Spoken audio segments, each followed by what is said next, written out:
So the 2025 Oscars were last night, and there were a handful of moments that really pissed me off, so let's talk about it. Starting with the big bad of the award season, Emilia Perez went home with a few accolades, the least offensive of which is probably Zoe Saldana's award for Best Supporting Actress. However, in an interview after the ceremony, when being confronted with the fact that a lot of Mexican people, a lot of trans people were harmed by this film, Zoe Saldana simply said, "That's not my opinion," and kind of moved on. And then you have these two who won an award for Best Song for El Mal in the soundtrack of Emilia Perez. And the acceptance speech, the way that they decided to tackle this speech was through song.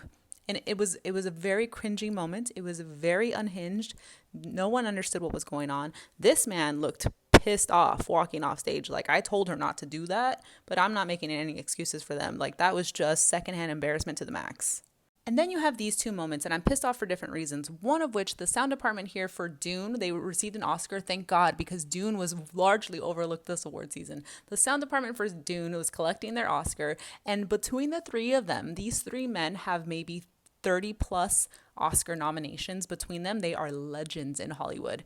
Between the three of them, they had maybe a minute to speak when they were cut off.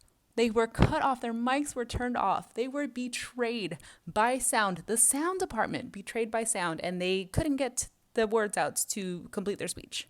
And then you have Adrien Brody, who is probably the least inspiring, least exciting choice you could have made for Best Actor at the Oscars.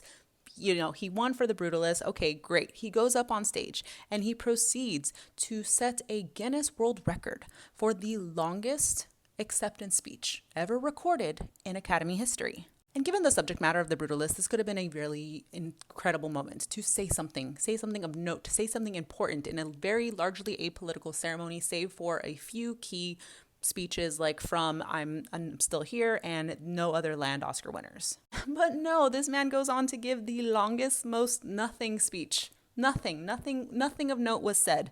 Nothing of note was said, and we all sat there through it. It's kind of reminded me of The Brutalist itself. So yeah, given that the sound department had to walk from the back of the theater because Dune was overlooked, and so they're not sitting in the front with everybody else, they could have given them a little bit more time to say their things.